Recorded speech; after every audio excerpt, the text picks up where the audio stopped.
Daybell. He is going to find out eventually whether his doomsday prophecies were right, whether life after death is everything he preached and professed it would be. It's just that for Chad, the self-styled, self-promoting end times prophet, who's a 3-time convicted murderer, life after death means life after death row. And whatever life he finds after death row might be a prime opportunity to tell us all his story without fear that maybe some pesky prosecutor will use it against him in all his appeals. But until then, Chad Daybell is very much alive in this world. And after more than a year of settling in to death row, as Chad puts it, into Idaho's maximum security prison, Daybell has decided to start talking. Appeals be damned. His home, by the way, you'll probably recognize the name, the Idaho Maximum Security Prison, because it also happens to be home to Brian Kohberger. I do not have word yet on the two, whether they've met, but I will let you know when I find out. But when I say that Daybell has decided to start talking, I mean that Chad Daybell is publishing letters on a website created by his daughter, Emma Daybell Murray. Emma is one of the Daybell's 5 adult children who lost their mother to their father. She's also one of 2 who testified on her father's behalf at trial. Think about it. I know, it's a lot. This was a trial where he was convicted of murdering her mother so that he could be with Lori, the lady who moved right in, like right in. And as it turned out, had been doing stuff before Mom was dead. Exactly why Emma backed her dad, that is a story for another day, and believe me, I am going to tell it. But 5 letters have gone up so far on this website, and the website is called Letters from Chad. It's pretty creative. Apparently, they're also being posted on X, formerly Twitter. And if you come looking for the delusion and the claptrap, I think you might stay for Chad's book and music critiques. No cap. Each of Chad's letters has sections that he calls Chad's bookshelf and Chad's musical notes. As for the other stuff, the delusional stuff regarding the murders of his first wife, Tammy, and the 2 youngest kids of his second wife, Lori Daybell, I won't keep you in surprise. He says he never killed anybody. Really? He is, mounting those appeals. Never killed anybody despite the fact that 2 dead children were found buried in his backyard. Pull up a chair, folks. Letter number 1 begins this way, and I quote, "Hello, my friends. This is Chad Daybell, writing to you from my cell in Idaho's maximum security institution." Let me break for a second to tell you, this is real. I didn't just fall for some troll out there who threw this up there. This is real. His daughter admits it's real. Chad goes on, "This is the first of several letters I will send. I want to thank everyone who sent me cards and letters while I've been incarcerated. P.S. This is Ashleigh talking. I want to interview you." Chad goes on to say, "Your kind words of support really helped me. I cherished each one. I arrived here at the prison in June of 2024, and I suppose you could say I've settled in. As for death row itself, I won't be sharing any details about my daily schedule or information about my fellow inmates. As the newest arrival on death row, it isn't my place to talk about such things." Ashleigh speaking again here. "Yes, it is." Chad goes on to say, "It really is a different world in here. But I'm surviving, and I spend a lot of time working on my upcoming appeals." Better be hard at work is all I can say to that. The letter goes on, "I am using this method to share my story because I want you to receive it uncensored and unfiltered, directly from me. I am aware of how I've been portrayed in the media. Frankly, those portrayals of me are unrecognizable. I am not the man the media has created. I am not a cult member who should be feared. I am not a conspirator or a killer." Newsflash, Chad, yes, you are. You were convicted, and it was a big conviction, 3 times over. Back to Chad. "I never have been. I am a father, a grandfather, a husband, a son, a brother, and a friend with a firm faith in the gospel of Jesus Christ." Ashleigh, note again, might want to check. "Thou shalt not kill" is in the commandments. It's just kind of big. Then he goes on to say, "I share in your sadness, your pain and grief over the deaths of Tammy, Tylee, and JJ. I don't have all the answers even now, but I'm grateful a more complete story will be shared during my appeals process. During my court trial, I followed my attorney's advice to sit quietly, not to smile, and not to show any emotion as evidence was presented. I know that is standard protocol for defendants in the courtroom, but I realize now that it made me appear to be cold and uncaring, which is the opposite of who I am. I assure you, my heart was breaking many times throughout the trial, and there were moments I couldn't hold back the tears. Still with me? In letter number 5, he lashes out at the prosecutors who built and won the case against him. Here we go.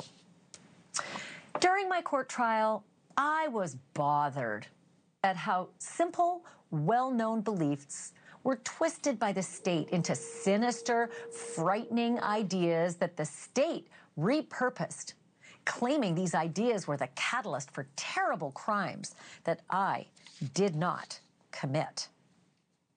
Letter number 4 reflects on Chad's excommunication from the Mormon Church, which, of course, happened after JJ and Tylee's remains were found chopped up and burned and buried on his property. So, yeah, he was excommunicated from the Mormon Church. And letters 2 and 3, all about Tammy. Chad writes this: I loved her, and I still do. She was my life partner and the mother of our 5 amazing children. We built a wonderful family together. We were married for nearly 30 years, and I always sought to keep her safe and protected. Whew. She was the anchor of my life, and I never considered harming her. To that I say, did you consider murdering her painlessly? I don't know.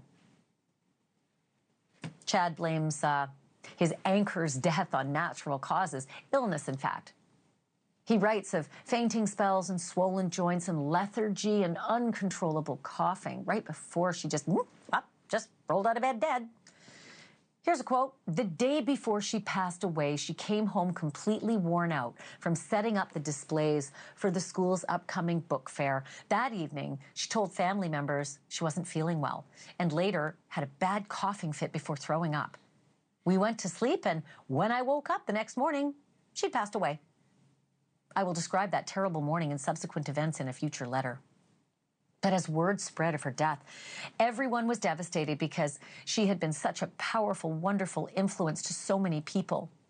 We all feel that loss every day. I miss her and love her.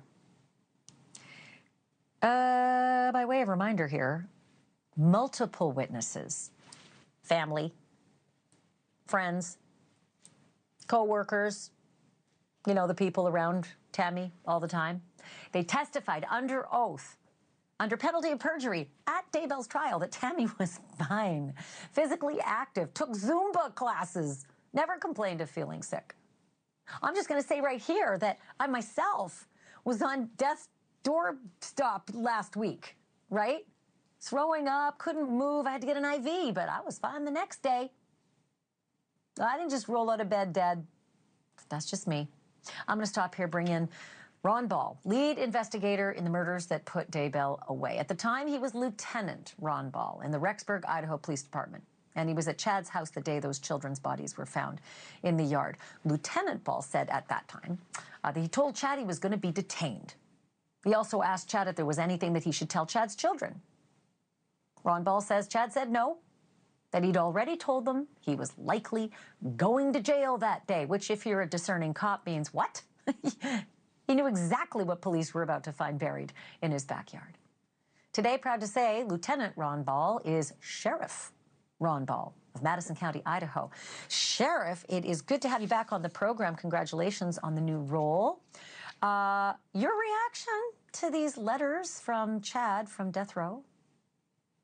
Well, to be honest with you, Ashley, I knew these letters come out. I hadn't read them until today preparing for your show, and I felt my blood pressure just getting a little higher with each letter, and then to hear you repeat some of the things in those letters, it just keeps getting a little higher and higher. I find it astonishing that even after all everybody's been through, and I'm mostly talking about the victims in this case who've lost family members, that now Chad or his daughter, or whoever is responsible for these, or probably both of them, they're re-victimizing the victims again by, coming up with these stories. I find it astonishing that he's talking about how he loved her and clear up to the time when she died. Yet, Chad, you were having an affair on her, and I think people just need to really, because I know there'll be people that'll read this stuff and look at it, and just keep that in mind that. This is Chad. This is what Chad does. Yeah, and let's remind everybody that this wedding was just, weeks after Tammy's body was put in the ground? I mean, it was ridiculous how fast he moved Lori into his life. And then we got all the text messages that, let's be really frank. If there's Chad lovers out there, read the file. This guy was talking about it's all going to be over soon. These are my words, but Sheriff Ball, I'm not far off when the text messages were suggesting to Lori, we're going to be good. Everything's going to change real soon. And, together we will be whatever the crazy stuff they talked about was. Yeah. It was all pretty damn clear, including ordering wedding rings while Tammy was still alive. Right. And you'll remember in one of those texts, he talks about feeling like Harry Potter and feeling like he was put under the stairway. And in his relationship with Tammy and not being able to be with Lori, I think there's a lot to be said about how Chad was feeling now and what his purpose is now with putting out these letters. I think he's trying to con people into believing that he's a great guy, that he had nothing to do with these. Well, there's a reason he's sitting on death row right now. Well, I think it's because you and your fellow officers did a very, very good job. And I'll let out the secret here. I was talking to you every so often, and I couldn't get anything out of you. Like, you literally wouldn't tell me anything. All the way through the investigation, it drove me crazy. We were talking about sledding and snow machines, but you would not talk about that. And then you said to me, wait till it's over, and I'll talk to you then. And so that's now. What did you learn that we don't know? Like, what are you able to tell us now that you weren't able to tell us then, that didn't come out at trial? Stuff that you saw, whether it's with his kids, which it defies me. I don't get that. I don't get how the kids support the guy that killed their healthy mother. But what did you know then that you couldn't tell us? Well, in regard to the kids, I think we have to just remember that the old saying is blood is thicker than water. I think that in this case, that's true. And nobody ever wants to have their parent on death row, and you want to defend your parent. I think it's blinded them a little bit, actually quite a bit. But a lot of the things that happen, I think most of the things that involved in that investigation are out now. But it's the little things, like the times we met with Chad, in the 2 times I personally talked to him in Hawaii. I gave Chad an opportunity. I asked Chad, come in and meet with me. Come in and talk to me. Let's sit down and talk about this. Bring your attorney. Let's get it out. And I got nothing from him. And this is even after we arrested Lori soon, like minutes after she was arrested. And I get nothing from him because what's he going to tell me? He can't tell me. He can't tell me what actually took place because now he's going to come with us too. There's things like that he had his opportunity. I keep wondering why neither one really threw the other one under the bus during their trials. Were you surprised at this, that they've, for the most part, clung to each other and protected each other in both of their murder trials? I don't know if I was really surprised about it. We kind of feared that's probably what would happen. They needed each other. Chad needed Lori as much as Lori needed Chad. I always think the reason why Chad was so, because Lori was the first one in jail, and Chad would show up at these hearings and stuff. Well, he had to. I think he had to because he had to be there for Lori. Lori had to think that Chad was with him at all these, and behind her at all these meetings and everything and in these court hearings, because if at any time Lori didn't feel like that Chad wasn't supporting her, who knows what she might have done? Who knows what she might have, or what she may have sat down and told us. So he always had to be there in Lori's pocket. Hey, real quick, just before I wrap it up, no mention of Lori in any of these new letters, and he's still got appeals going forward, as does she. Do you think maybe the bus is coming and she's going to be under it? You know, I quit trying to figure out what either one of these two are doing a long time ago. I don't think so. I think Chad has to keep up this story that he was not involved in any of these homicides. Remember, Chad has friends out there still. He's got family that are 100% behind him. And those are the only ones, and everybody else, they know what happened. They know why he's on death row right now. There's a small group, I think, they're out there that are really trying to, you know, get behind, or that he wants to keep behind him. And that's why I think a lot of what he's doing is to keep those people close to him, especially his family and his kids. And how about those people sending him the cards and letters of support? Ick, I'll never understand it. Sheriff, it's really great to talk to you. Thanks so much for finally talking to me. I appreciate it. Thank you, Ashleigh. Have a good day. Thank you for watching. Subscribe below and download our NewsNation app right now on your phone, and you will get fact-based, unbiased news for all Americans.